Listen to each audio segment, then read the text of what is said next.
नमस्कार, स्वागत है आप सभी का। मैं हूं आपके साथ हितेश व्यास और आप देख रहे हैं मध्य प्रदेश छत्तीसगढ़ का नंबर 1 इलेक्शन बुलेटिन। 23 में प्रदेश, 24 में देश।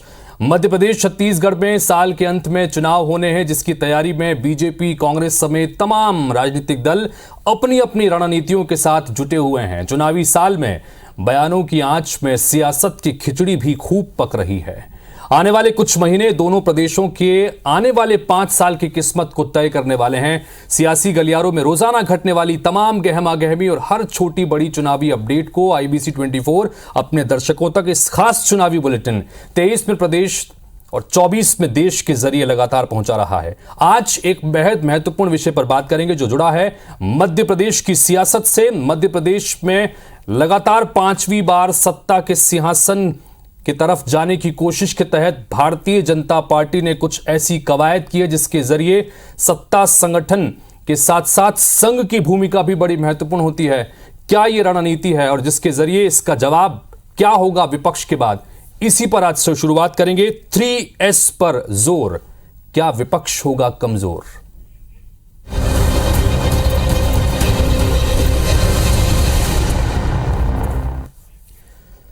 तो जैसे जैसे चुनाव का वक्त नजदीक आ रहा है, एमपी में चुनावी हलचल तेज हो चली है। बीजेपी और कांग्रेस दोनों अपनी अपनी चुनावी रणनीतियों के साथ पूरी ताकत लगाकर मैदान में उतरी हुई हैं। 51% वोट शेयर और 200 पार के नारे को साकार करने के लिए बीजेपी ने 3S फॉर्मूले पर जोर दिया है।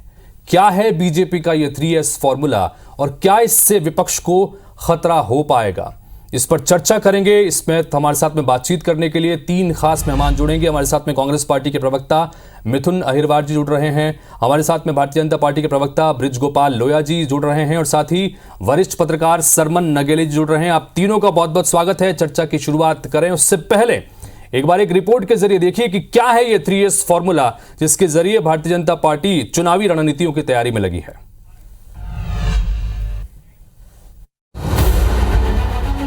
एमपी में 5वीं बार सत्ता में वापसी के लिए बीजेपी ने 3S का फॉर्मूला तैयार किया है। सरकार, संगठन और संघ तीनों मिलकर मिशन 200 को पूरा करेंगे। इसके लिए तीनों एक संयुक्त रणनीति बनाकर चुनावी मैदान में उतरेंगे। 2018 के नतीजों से सबक लेते हुए अपने गढ़ को सुरक्षित रखने के लिए सरकार, संगठन के साथ अब संघ भी पूरी तरह से चुनावी मैदान में आ डटा है। दूसरी तरफ बीजेपी अपनी लीड रोल वाले उन पदाधिकारियों को दायित्व मुक्त कर रही है जो संभावित दावेदार हो सकते हैं या जिन्होंने चुनाव लड़ने की इच्छा जताई है। 2 महीने में बीजेपी ने 17 जिला अध्यक्षों को हटाया। सतना में महापौर बनने के बाद योगेश ताम्रकार उपाध्यक्ष पद से हटे। बीजेपी के मीडिया प्रभारी लोकेंद्र पाराशर को बदला गया। टिकट की इच्छा जता चुके 25 से ज्यादा पदाधिकारियों को भी हटाने की तैयारी है। जनता का भरोसा जीतने के लिए बीजेपी सरकार और संघ मई में बड़े आयोजन की तैयारी में है। 4 से 14 मई तक बीजेपी बूथ विस्तार महाअभियान चलाएगी। 10 से 25 मई तक सरकार सीएम जन सेवा अभियान पार्ट 2 चलाएगी। 15 मई से 15 जून तक मोदी सरकार के 9 साल होने पर सांसद घर घर संपर्क अभियान चलाएंगे।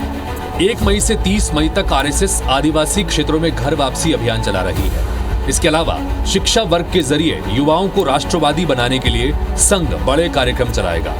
एक तरफ बीजेपी मिशन 23 के लिए एड़ी चोटी का जोर लगा रही है, तो वहीं कांग्रेस तंज कसने का कोई मौका नहीं गंवा रही। कांग्रेस पार्टी कभी कहती है कि भारतीय जनता पार्टी से हमारा मुकाबला है, भारतीय जनता पार्टी के संगठन से मुकाबला है। कमलनाथ जी ने स्वयं स्वीकार किया कि बीजेपी के मजबूत संगठन के आगे कांग्रेस टिक नहीं पाएगी। अब जब बीजेपी पे बस नहीं चल रहा तो संघ की बात करते मुझे लगता है कि कांग्रेस के नेताओं को संघ को समझने में अभी 2-4 जन्म और लेने पड़ेंगे। कि भारतीय जनता पार्टी तो टुकड़ों के अंदर बटी हुई है, अलग अलग हिस्सों के अंदर बटी हुई है। वो 3S की बात कर लें, ये चुनाव जीतने के लिए सत्ता, संगठन, संघ का सहारा ले लें, ये सिर्फ बातें हैं कहने की और लोगों को एक जोड़ने की। न इनका कार्यकर्ता इनके साथ जुड़ने वाला है, न जनता इनसे जुड़ने वाली है। हार इनकी सुनिश्चित हो चुकी है। कुल मिलाकर 200 पार के नारे को साकार करने के लिए भाजपा तमाम रणनीति और जमावटें कर रही है, तो विपक्ष दावा कर रहा है कि उनकी सारी कवायद बेकार साबित होगी। ऐसे में सवाल है कि क्या वाकई बीजेपी के चुनावी फॉर्मूले में विपक्ष कमजोर होगा? ब्रिजेश जैन, IBC 24, भोपाल। तो क्या वाकई बीजेपी के फॉर्मूले में विपक्ष कमजोर होगा, ये महत्वपूर्ण सवाल। हालांकि चुनाव है, चुनाव के समय तमाम राजनीतिक दल अपने अपने तरह से रणनीतियां बनाती हैं और उस रणनीतियों के तहत चुनाव लड़ा जाता है। इस जाहिर सी बात है कि कांग्रेस पार्टी ने भी अपनी एक रणनीति बनाई है जिसके तहत वो आगे बढ़ रहे हैं। भारतीय जनता पार्टी की खास तौर पर इस 3S वाले फॉर्मूले को लेकर आज हम चर्चा करेंगे। ब्रज गोपाल जी, सबसे पहले शुरुआत आपसे करना चाहेंगे, किस तरह से ये फॉर्मूले की बात आप कर रहे हैं, किस तरह से आगे बढ़ने वाले हैं? चूंकि 41% वोट पिछली बार भी मिले थे, सबसे ज्यादा वोट मिले थे, लेकिन सत्ता से दूर रहे थे। बाद में परिस्थितियां बदली, सत्ता मिल गई। इस बार क्या रणनीति? हितेश जी, देखिए, हमारी रणनीति हमेशा एक है। जो आप 3S की बात कर रहे हैं, इसमें एक संघ का, एक सरकार का, एक संघ। तो सबसे पहले मैं आपको बड़ा स्पष्ट कर दूं कि संघ का जहां तक सवाल है, वो हमारा विचार परिवार है और विचार परिवार से हमें विचार आता है, मार्गदर्शन आता है। चुनाव में ऐसा कोई प्रत्यक्ष संघ चुनाव नहीं लड़ता है, केवल हमारा मार्गदर्शन करता है।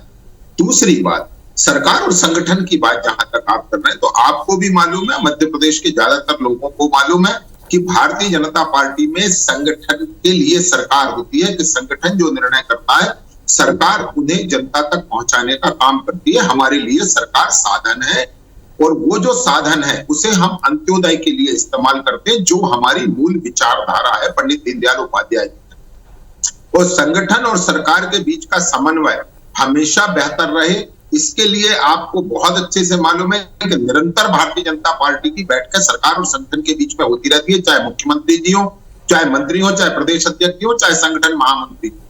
अब जो हमारा संघ का काम है, वो संघ का काम है उनकी विचारधारा को, जो संघ की विचारधारा है उसको आगे बढ़ाना, और उस विचारधारा पर भारतीय जनता पार्टी चलती है। और जब हम उनकी विचारधारा पर चलते हैं, तो जो उनकी विचारधारा से जुड़े लोग हैं, उनमें से भी अधिकांश लोग हमसे जुड़ते हैं। ये बिल्कुल सच है। ब्रजगोपाल जी, मेरा सवाल इन सब के बीच में यह है, आप ये कह रहे हैं कि सत्ता और संगठन के बीच में जबरदस्त तालमेल भारतीय जनता पार्टी के भीतर देखने को मिलता है। 15 साल से आप सत्ता में थे, 2018 के चुनाव के समय के मैं जिक्र कर रहा हूं, तब भी आप सत्ता संगठन की बात ही होती थी, लेकिन तब सत्ता से दूर रहे थे। तो क्या वो कमी रह गई थी जिसको लगता है कि आप लगातार कह रहे हैं कि सत्ता संगठन के बीच जबरदस्त तालमेल है, तो 2018 में क्या कमी रह गई थी? ये बात मानते हैं?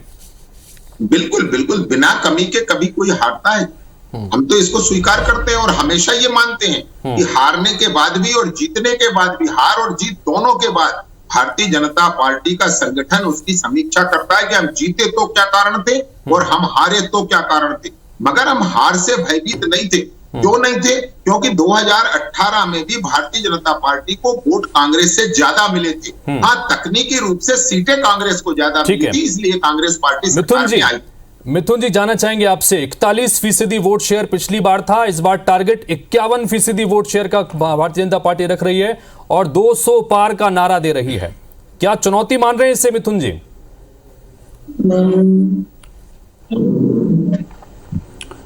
देखिए, क्या है कि जिस कर्नाटक में इन्हें 36% वोट मिला था, वहां इन्होंने 40% कमीशन की सरकार चलाई है।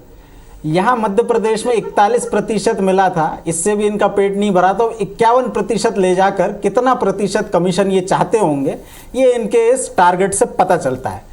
रही बात संगठन की, SSS फॉर्मूला की बात करें, भारतीय जनता पार्टी के लिए सिर्फ एक S सबसे महत्वपूर्ण है और वो है सत्ता, सत्ता और केवल सत्ता। इन्हें सत्ता के अलावा किसी से प्यार नहीं। जनता भी जब सत्ता के खिलाफ होने का इनके खिलाफ निर्णय दे देती है, तब भी ये जनता के निर्णय को धता बता करके वही 40% फॉर्मूला लगा के, 35 करोड़ फॉर्मूला लगा करके फिर सत्ता में आ जाते हैं। अब बात करते हैं इनके संगठन की। इनका संगठन इतना मजबूत है कि स्वयं JP नड्डा जी जब भोपाल प्रवास पर आए तो उन्होंने कहा कि भारतीय जनता पार्टी का मध्य प्रदेश यूनिट जो है, इसमें टीम वर्क की कमी है।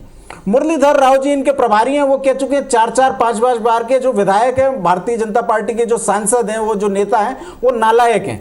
ओम भारती जी कह रही है कि मध्य प्रदेश में ऐसी सरकार चला रही है जो कि मेरे ऊपर हमला करवा सकती है। महेंद्र सिंह सिसोदिया जी कहते हैं कि साहब, वो भारतीय जनता पार्टी में पदों पर बैठे हुए लोग जो गद्दार हैं। तो ऐसी सत्ता और ऐसा संगठन जो कि 50% से ज्यादा वोट लाने की बात करता है, 50% तो छोड़िए, 2018 में जिस वोट प्रतिशत के आप ज्यादा होने की बात करते हैं कथित रूप से, उस वोट प्रतिशत में भी कांग्रेस पार्टी ही आगे थी जब आप 229 सीटों पर बात करते हैं, लेकिन वोट प्रतिशत तो आपके लिए कभी क्राइटेरिया था नहीं। मिथुन जी, अगर आपने होता तो कर्नाटक में आप सरकार हमारी नहीं रिपोर्ट बनाते, में हमारा आपने वोट पंकज प्रतिशत भी चतुर्वेदी जी ज्यादा का था। रिएक्शन सुना।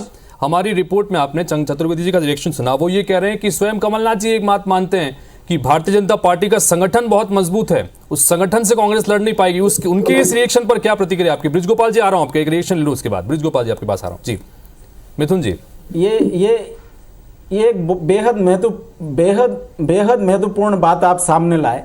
आप देखिए कितनी अच्छी परिस्थिति हो गई कि जिस समय कमलनाथ जी कहते थे कि भारतीय जनता पार्टी का संगठन मजबूत है और उस हिसाब से तैयारी हमने की थी, मजबूत संगठन से लड़ने की तैयारी हमने की थी। अब तो इनका संगठन कमजोर हो चुका है, तो मजबूत संगठन से लड़ने वाली तैयारी करके कांग्रेस पार्टी इस बार ताश के पत्तों की तरह ढहा देगी। ताश के पत्तों की तरह सरकार आपकी चली जाएगी, सत्ता और संगठन आपका कमजोर हो चुका है। क्या कहेंगे ब्रिजगोपाल जी? वो ये कह रहे हैं मिथुन जी की सिर्फ सत्ता और सत्ता की तरफ आपका ध्यान है। हितेश जी, मैंने पूरी बात मिथुन जी की गौर से सुनी, आपने भी सुनी जी।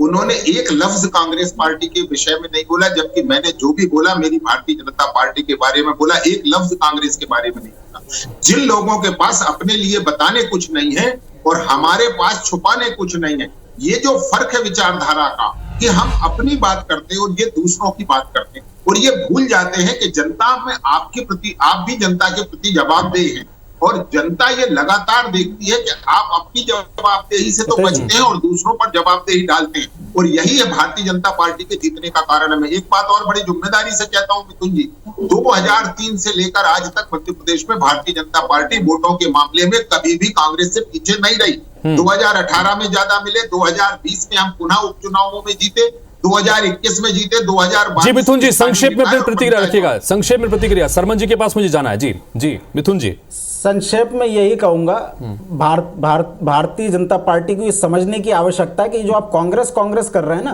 कांग्रेस करने की आवश्यकता नहीं है। हम भारतीय जनता पार्टी का इसलिए नाम ले रहे हैं क्योंकि भारतीय जनता पार्टी सरकार से प्रश्न पूछने की हिम्मत आप में होनी चाहिए, और यदि आप सरकार में तो आपकी ओर से जवाब होने चाहिए। ये दिन रात कांग्रेस की माला आपके नेता जपते रहते हैं, इससे जनता को कोई अब मतलब नहीं। आपकी सरकार में क्या जिम्मेदारी है वो बताइए, नहीं तो आपका कमजोर संगठन कुछ नहीं कर पाएगा। जी चलिए सरमन जी, मैं आपसे जाना चाहूंगा, चूंकि मुझे आपको इंतजार कराना पड़ा, लेकिन चूंकि आपके अनुभव के आधार पर सरमन जी मैं जाना चाहूंगा, जो हमारा आज का विषय है कि 3S का जो फॉर्मूला है जिसके जरिए भारतीय जनता पार्टी काफी जोर लगा रही है चुनावी रणनीति के तहत। सत्ता और संगठन तो है, संघ के संदर्भ में ब्रिजगोपाल जी कह रहे हैं कि संघ चूंकि हमारा एक वैचारिक संगठन है और वो सक्रियता से लड़ता रही, लेकिन पिछले कुछ स्थितियां हमारे पास में है। इंदौर में समन्वय समिति की बैठक हुई, चुनावी तैयारियों पर विस्तार से चर्चा हो चुकी है, सरकार संगठन के कामकाज की समीक्षा करते हैं। संघ प्रमुख मोहन भागवत लगातार एक्टिव नजर आते हैं, अप्रैल महीने में 2 बार भागवत का दौरा हो चुका है, तमाम तरह की चीजें चल रही हैं। सरमन जी, आप किस तरह से देख रहे हैं इस 3S फॉर्मूले को? देखिए माननीय हितेश जी, भारतीय जनता पार्टी का जो विस्तार हुआ है, भारतीय जनता पार्टी जो राज्य में या देश में जो सत्ता में है, उसके पीछे राष्ट्रीय स्वयंसेवक संघ यानी कि संघ का पूरा योगदान, उनकी भूमिका, उनकी रणनीति और उनके द्वारा बनाई गई रणनीति के कारण ही सरकार में भारतीय जनता पार्टी आई है। और भारतीय जनता पार्टी संघ के बिना अधूरा है और संघ बीजेपी के बिना भी अधूरा है। और जो 3S के फॉर्मूले की जहां तक आपने बात की है, तो देखिए स्वाभाविक सी बात है, किसी भी दल की सरकार किसी भी राज्य में हो, देश में हो, तो उनकी कोशिश रहती है सत्ता और संगठन में समन्वय बना रहे। वो समन्वय समिति भी बनती है, मध्य प्रदेश में भी समन्वय समिति बनी, माननीय कमलनाथ जी के समय में बनी, माननीय दिग्विजय सिंह जी के समय में बनी, माननीय शिवराज जी के समय में बनी, और समन्वय समिति की समय समय पर बैठकें भी होती रहती है, जो सत्ता और संगठन के लोग रहते हैं। और उस बैठकों में जो है ना, संगठन की तरफ से जो चीजें आती हैं उस पर सत्ता और संगठन बैठ के बातचीत करने के बाद उसका निर्णय लेते, फैसला लेते हैं। और अब चूंकि इसमें एक और ऐसे जो संघ की बात आ रही है, तो ये बात बिल्कुल सही है कि संघ कोई जो है ना सीधे चुनाव नहीं लड़ता है, ना कोई पार्टिसिपेशन करता है, लेकिन भूमिका संघ की पूरी रहती है, पूरे भूमिका संघ की पूरी रहती है। सरमन जी, इन सब के बीच में जो एक टारगेट भारतीय जनता पार्टी रख रही है 51% वोट शेयर और उसके साथ 200 पार का नारा, जाहिर सी बात है कि एक टारगेट लेकर पार्टियां चलती हैं। आप इसको कितना चुनौतीपूर्ण मानते हैं जिस तरह की परिस्थितियां वर्तमान में है? सरमन जी, आपका आकलन क्या है? देखिए, ये किसी भी दल को किसी भी राज्य में, केंद्र में अपनी पूरी की पूरे सीटें जीतने का संविधान में लोकतंत्र में अधिकार है और रखना भी चाहिए और इस तरह का लक्ष्य भी रखना चाहिए। लेकिन ये तो मध्य प्रदेश का मतदाता आम विधानसभा चुनाव 2023 जो नवंबर में प्रस्तावित हैं, अभी मॉडल कोड ऑफ कंडक्ट अक्टूबर के फर्स्ट वीक में लगने की संभावना है, वो मध्य प्रदेश का आम मतदाता तय करेगा कि मध्य प्रदेश का आम मतदाता तय करेगा। इन सब के बीच मिथुन जी, चूंकि लगातार हम सत्ता और संगठन के संदर्भ में बात कर रहे हैं, सरकार के स्तर पर जो दो महत्वपूर्ण योजनाएं इस वक्त हैं, जिसमें एक में इस वक्त जबरदस्त तरीके से काम चल रहा है, महिला वोटर्स को साधने के लिए इस वक्त जो लाडली बहना योजना लॉन्च की गई है, जगह जगह जाके सीएम खुद महिलाओं के बीच जा रहे हैं।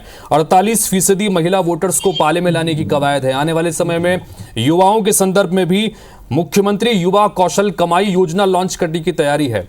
इन तमाम चीजों को किस तरह से देखते हैं मिथुन जी? देखिए, भारतीय जनता पार्टी की जो चुनावी योजना है, चुनावी इसलिए क्योंकि आज तक भी जिस कथित लाडली बहना योजना की बात की जाती है, एक सिंगल रुपया भी किसी बहना के अकाउंट में अगर गया हो तो ब्रजगोपाल लोहिया जी उसके बारे में बता दें। जाहिर सी बात है, इन्होंने 3 महीने का बजट रखा है, 3 महीने में 3,000 रुपए देंगे और 3,000 रुपए में महिलाओं का वोट खरीदने की यदि आप मंशा रखते हैं तो महिला बहुत समझदार है।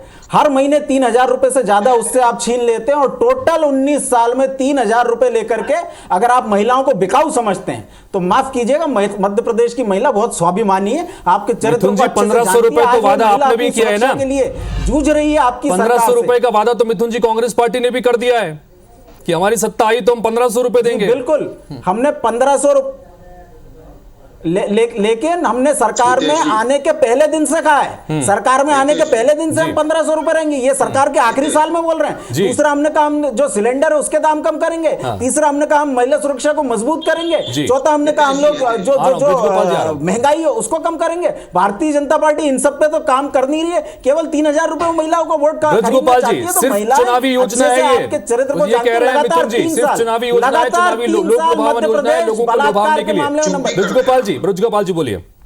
जी, देखिए, मैं पहले तो आपसे ये बताऊं कि मिथुन जी कहाँ अध्ययन करते हैं मुझे नहीं पता है, परंतु जैसा सरकार ने कहा था कि 10 जून को हम लाडली बहना योजना को लॉन्च करेंगे और उसके पहले मध्य प्रदेश में जितनी पात्र महिलाएं हैं उनका पंजीकरण करेंगे। आज सरकार उनका केवाईसी तक अपडेट करवाने का काम कर रही है कि कोई बहन वहां रह नहीं पाए। दूसरी बात, 1,000 हम वादा नहीं कर रहे हैं, हम दे रहे हैं, जबकि हमारे घोषणा पत्र में नहीं था, इसके बाद हम दे रहे हैं। और इसके अलावा भी बहुत सारी योजनाएं आने वाली, हम कोई वादा लेकर नहीं जाएंगे। हम अपने कामकाज के आधार पर वोट मांगने वाले लोग हैं। हम इस तरह नहीं है कि वादा कुछ करेंगे। आपको याद होगा किसान कर्ज माफी का वादा 10 दिनों में किया था। एक किसान 16 महीने बाद भी मध्य प्रदेश में नहीं मिला जिसका 2 लाख का कर्ज माफ हुआ हो, उसे लाल नीला मुसलमान आरक्षण खत्म कर रहे हैं, इसलिए हमें वोट दे दो, ये मैं नहीं बोल रहा था, वोट मांग रहे हैं। मिथुन जी, मैं नहीं बोल रहा था आपके बीच में, और आपको इस मर्यादा का पालन करना पड़ेगा। ये संक्षेप में रखिएगा बात ब्रजगोपाल जी, मेरे पास समय की कमी है। जी, मैं केवल ये कह रहा हूं कि भारतीय जनता पार्टी की और शिवराज जी की सरकार अपने कामकाज के आधार पर जाएगी और जनता 16 महीने का भी हिसाब मांगेगी और हमारे 36 महीनों का भी हिसाब मांगेगी और हिसाब दोनों को देना है। अंतिम फैसला तो जनता को ही करना है, जैसा कि सरमन जी ने कहा, अंतिम फैसला जनता को ही करना है। सरमन जी, मैं आपसे ही फाइनल कमेंट चाहूंगा इस पूरे संदर्भ में। 3S फॉर्मूले की बात हो या चुनावी रणनीतियों की बात हो, जाहिर तौर पर कांग्रेस पार्टी की भी अपनी रणनीति है जिसके तहत वो आगे बढ़ रहे हैं। आपका फाइनल कमेंट इस पूरे संदर्भ में, सरमन जी।